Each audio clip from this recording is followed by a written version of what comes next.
Capítulo 12. Causación. Toda causa tiene su efecto. Todo efecto tiene su causa. Todo ocurre de acuerdo con la ley. Azar no es más que el nombre que se le da a la ley no reconocida. Hay muchos planos de causalidad, pero ninguno escapa a la ley. El Kybalion. El sexto gran principio hermético, el principio de causa y efecto, encierra la verdad de que nada sucede. Casualidad es sólo un término que indica la existencia de una causa no reconocida o percibida, que el fenómeno es continuo, sin soluciones de continuidad. El principio de causa y efecto está tras todo pensamiento científico antiguo o moderno y fue enunciado por los instructores herméticos de los tiempos primitivos. Y si bien han surgido muchas discusiones y disputas entre las varias escuelas de pensamiento, esas disputas han versado especialmente sobre los detalles de la operación del citado principio y también sobre el significado de determinadas palabras. El inmanente principio de causa y efecto ha sido aceptado como correcto por todos los pensadores del mundo que merecen realmente tal calificativo. Pensar de otra manera sería sacar el fenómeno del universo del dominio de la ley y del orden, relegándolo a ese algo imaginario al que el hombre ha dado el nombre de casualidad. Un poco de meditación evidenciaría que no existe absolutamente tal casualidad. Webster define la palabra casualidad diciendo que es un supuesto agente o modo de actividad diferente de una fuerza, ley o propósito, la operación o actividad de dicho agente, el efecto supuesto de tal agente, un suceso, una cosa fortuita, una casualidad, etc. Pero un poco de meditación demostrará que no puede existir dicho agente casual en el sentido de algo externo y fuera de la ley, algo aparte de la causa y del efecto. ¿Cómo podría existir algo actuando en el universo fenomenal, independiente de las leyes, del orden y de la continuidad del último? Tal agente sería algo completamente independiente del tren coordinado del universo y por consiguiente sería superior a él. No podemos imaginar nada fuera del todo, más allá de la ley, y esto porque el todo es precisamente la ley en sí mismo. No hay sitio en el universo para nada externo o independiente de la ley. La existencia de algo semejante convertiría a todas las leyes en inefectivas y sumergiría al universo todo en el desorden más caótico.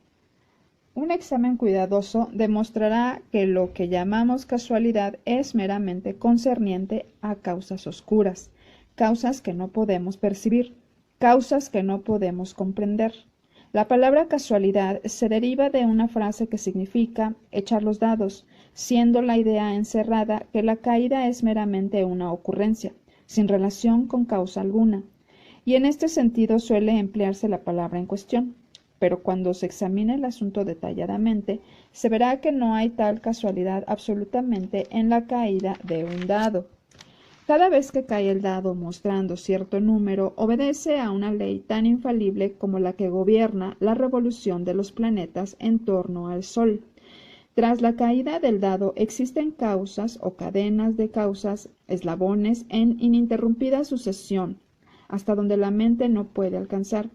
La posición del dado en la caja, la suma de energía muscular empleada al arrojarlo, el estado de la mesa, etc., son otras tantas causas cuyo efecto puede verse, pero tras estas hay encadenamiento de causas invisibles precedentes, todas las cuales obran sobre el número que el dado debe mostrar en su cara superior.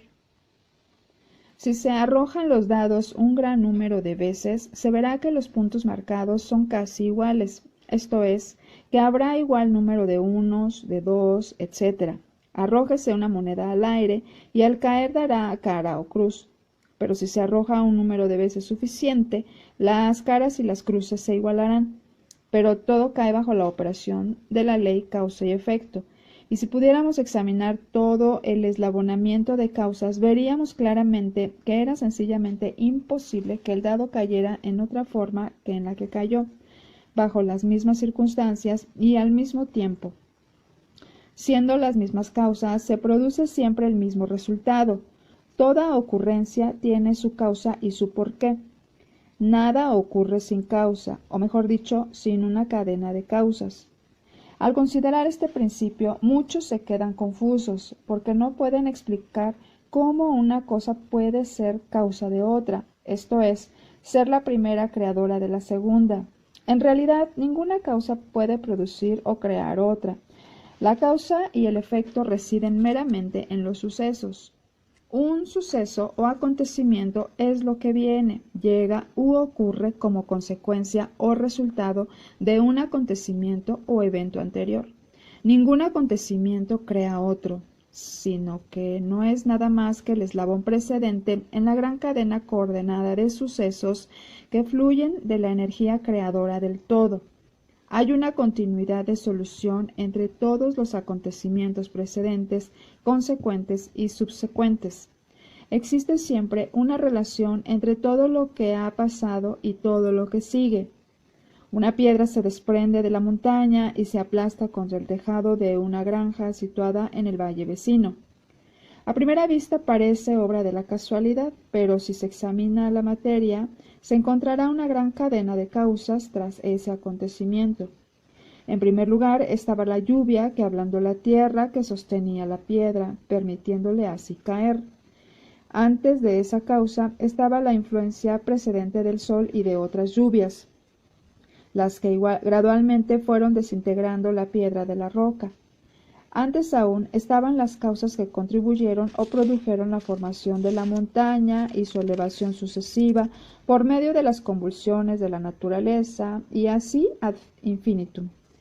Además, podemos revisar las causas de la lluvia, podemos considerar la existencia del tejado. En una palabra, pronto nos encontraríamos envueltos en un laberinto de causas y efectos del que pronto tendríamos que luchar para escaparnos.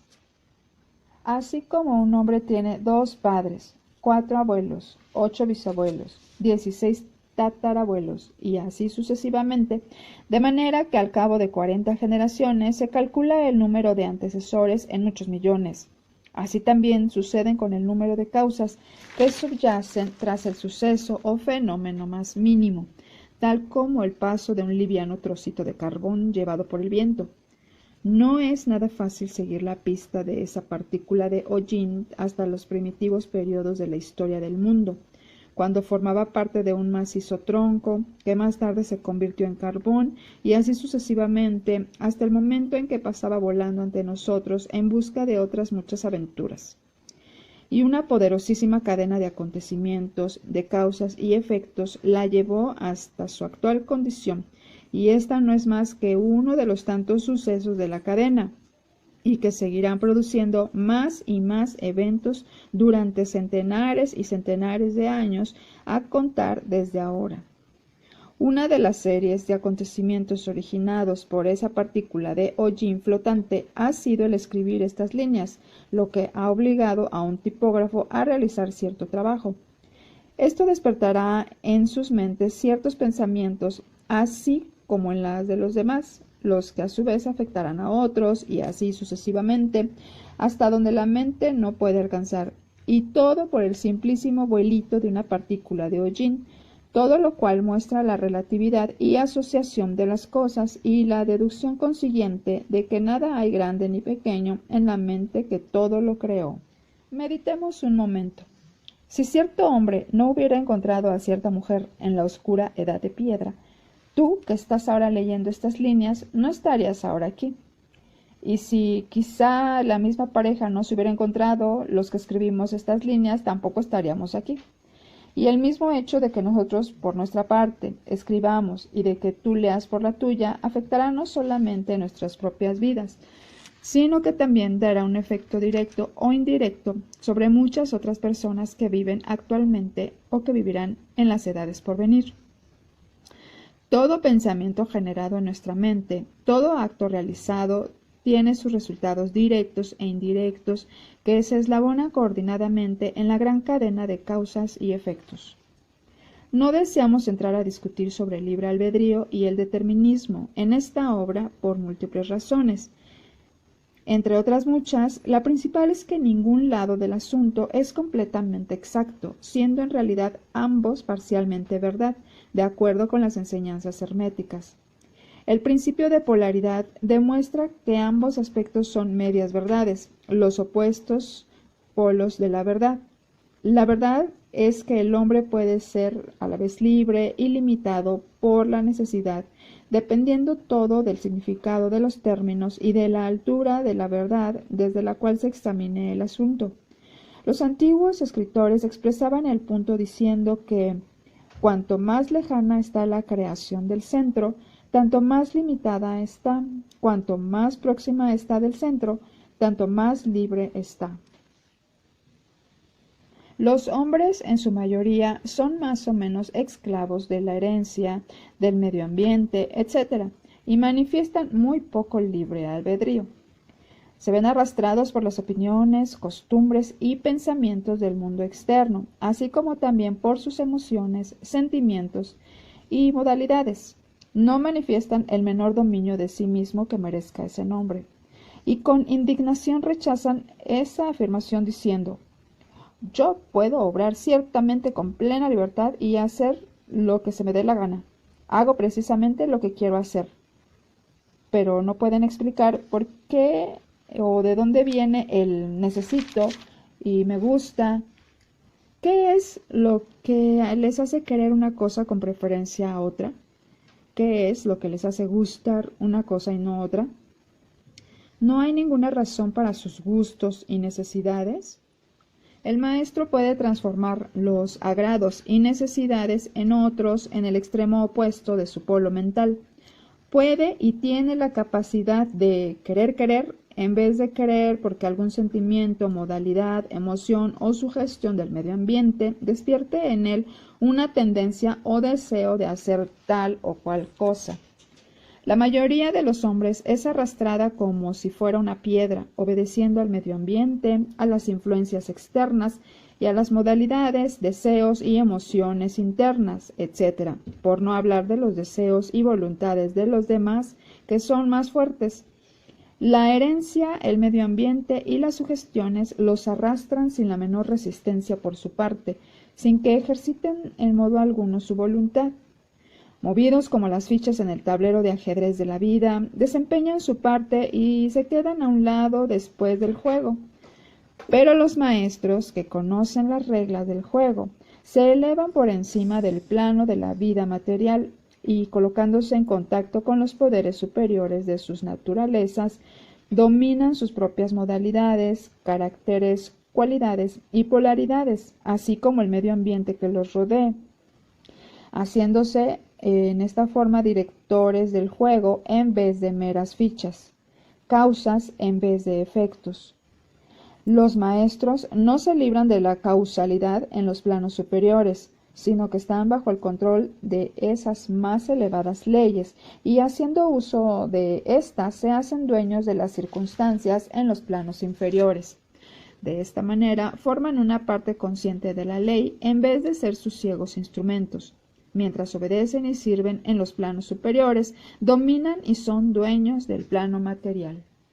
Pero tanto arriba como abajo, la ley está siempre en operación. No existe tal casualidad o azar. La ciega diosa ha sido abolida por la razón. Ahora podemos ver, con ojos iluminados por el conocimiento, que todo está gobernado por la ley universal y que el infinito número de leyes no es más que manifestaciones de la única gran ley, la ley que es el todo. Es, pues, muy cierto que ni siquiera un gorrión deja de estar presente en la mente del todo, que hasta los cabellos de nuestra cabeza están contados, según dicen las Escrituras. Nada hay fuera de la ley, nada ocurre en contra de ella. Pero, a pesar de ello, no se vaya a caer en el error de que el hombre es un autómata ciego. Al contrario, la doctrina hermética dice que el hombre puede emplear la ley contra las leyes, que lo superior siempre prevalecerá contra lo inferior, hasta que el hombre haya alcanzado aquel estado en que buscará refugio en la ley misma y podrá evadirse de todas las leyes fenomenales. ¿Se puede comprender el significado íntimo, interno de esto?